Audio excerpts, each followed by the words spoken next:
प्रेम एमिति एक संपर्क जहाँ दुईटी पवित्र हृदय को गोटे अतुट सूतार जोड़ी रखि थाए। प्रेम क्या मथार सिंदूर साजी जाए तो पुणी क्या साजी जाए मशाणी जुईर चिता।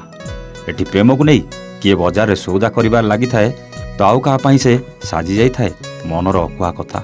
दर्शक बंधु, प्रेम को नहीं समस्त मन में किछि ना किछि नुआ नुआ भावना रही है। किए प्रेम को नहीं छलनार ना दे थाए, आउ किए प्रेम को स्वर्गर स्थान रखि थाए।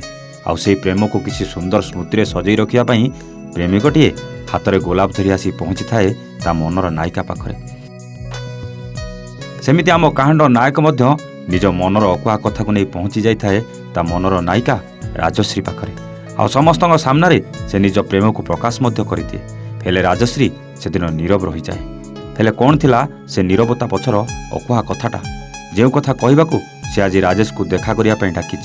से कौन ता प्रेम को स्वीकार करिवो ना ता पाखरु दूरे जीवो से कथा जानिया पई आसंतु आरंभ करबा आजिर अध्याय।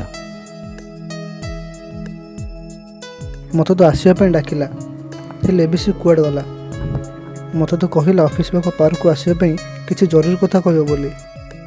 हेल्ले एबे एमिति क्यों जरूरी कथा कहवाकू बाकी रही तार जहाँ को नहीं से निजे ही आसवा केते लेट करुची। हे भगवान, मु तांको कहिथिली 8टारे आसी पार्क रे देखा करिबा पई, हेले एबे आसी 9टा हेलानी मु निजे ही जाई पारलिनी। भाबिथिली तांको ठारू आगरे जाई पार्क रे पहुंची जिबी आ मु आज तांको सरप्राइज देबी बोली। हेले कौन हेबो ए भुवनेश्वर आउ ता ट्राफिक, तार सब काम को केतेबेले जे बिगाड़ी दे रखी देबो तार किछि भी खबर नहीं। हे प्रभु, सबु झील समान 5 मिनिट कही 5 घंटा अपेक्षा करवाटा जेमिति एमानकर जन्मगत अभ्यास। जाउछि ता कॉल करी पचार देबी से एबे क्योंठी अछि। एते लेट हेलानी, जाउछि तांको कॉल करी जणे देबी। ओहो, ये मत एपटे अपेक्षा कर दे निजे का सहित कथा होछि के जानी सेतो बेलु फोन लाइन व्यस्त आछी। हे भगवान, तांको फोन भी लागुनी। मु तो तांको सहित देखा करी मो मनर कथा कहि देबाकू चाहूथिली। एमिति न होयु मोर प्रथम देखारे ही से मो ऊपर रागी से जगार पळै जिवे। आ 5 मिनिट अपेक्षा करिवि, जदि से न आसिले ताहले जगार चली जिवि आ तांको सामना को केबे भी आसीबे नै। जदि तुमर मो सहित देखा हबार नथिला कि मते मना करिवार थिला ताहले फोन रे कहि देथांतो। एमिति सकाळ पार्क को डाकी देई निजे न आसीबार माने कोन। एबे तो मु तांको सह कथा भी हेई पारुनी, कौन जे करिबी। देख बाबा राजेश, आ अपेक्षा करी किछि लाभ नै। चल सेपट महल ऑफिस में लेट हो जिवो। जाए हो एबे आसी पहुँचली। हेले से कुआडे गले? अरे सेठी तो से चली जाउछंदी।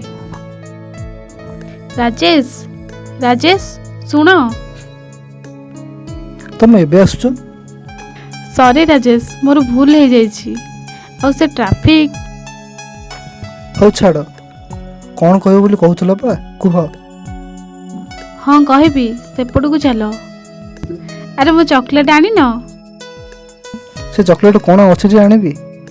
से चॉकलेट एबे लिसु पेटरे। तमे ताकू काहेंकी दे देलो? हौ हेला बाबा, मु तुम पई आ गोटे चॉकलेट आनी देबी। एबे कुह कौन पई डाकिछ?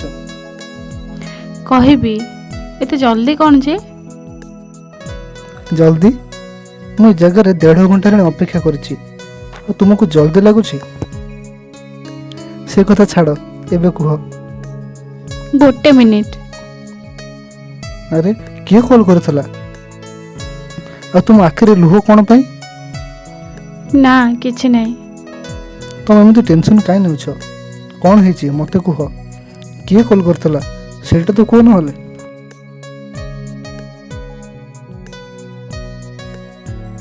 ओठ तो समस्त हसी पारे किंतु आखि समस्त कांदी पारे ना। आखि केवल ता पाई कांदे जहाकू से निज ठारू भी अधिक भल पाउଥାଏ। जेतेबेले घरटी भांगी जाउଥାଏ सेतेबेले ताकू न सजाड़िले से माटी रे मिसि जाइଥାଏ। सेमिति संपर्क रे यदि झगड़ा हेउची ताले कथाबार्ता बंद करदेले संपर्क मध्य माटी रे मिसि जाइଥାଏ। संपर्क सेतेबेले मजबूत होइଥାଏ जेतेबेले दुईटी हृदय परस्पर को ठीक भाव में बुझी पारि थांती। ଜଣେ ଚୁପ୍ ବସି ପଡ଼ିଲେ ଆଉ ଜଣେ ତା ନୀରବତାର ଉତ୍ତର ଖୋଜିଥାଏ। କିନ୍ତୁ ଯଦି ଦୁହିଁଙ୍କ ଭିତରେ ବୁଝାମଣା ହୋଇପାରେ ନାହିଁ ତାହେଲେ ସେ ସମ୍ପର୍କ ଖୁବ୍ ଶୀଘ୍ର ଶେଷ ହୋଇଯାଇଥାଏ। ଆଜି ରାଜଶ୍ରୀ ମୋବାଇଲକୁ ଆସିଥିବା ସେ ଫୋନ୍ କଲ୍ ପାଇଁ ସେ ଟିକେ ବ୍ୟସ୍ତ ହୋଇପଡ଼ିଛି। କିନ୍ତୁ ତାଠାରୁ ଅଧିକ ଟେନସନ୍ ହୋଇଯାଇଛି ରାଜେଶ। ଆଜି ପ୍ରଥମ ଥର ସେ ରାଜଶ୍ରୀ ଆଖିରେ ଥିବା ସେହି ଲୁହର କାରଣକୁ ବୁଝିପାରୁନି। ରାଜଶ୍ରୀକୁ ଏମିତି କିଏ କଲ୍ କରିଥିଲା? ଆଉ ସେ ଫୋନ୍ କଲ୍ରେ ଏମିତି କ'ଣ କହିଲା ଯାହାକୁ ନେଇ ସେ ଏତେ ଚିନ୍ତାରେ ପଡ଼ିଯାଇଛି?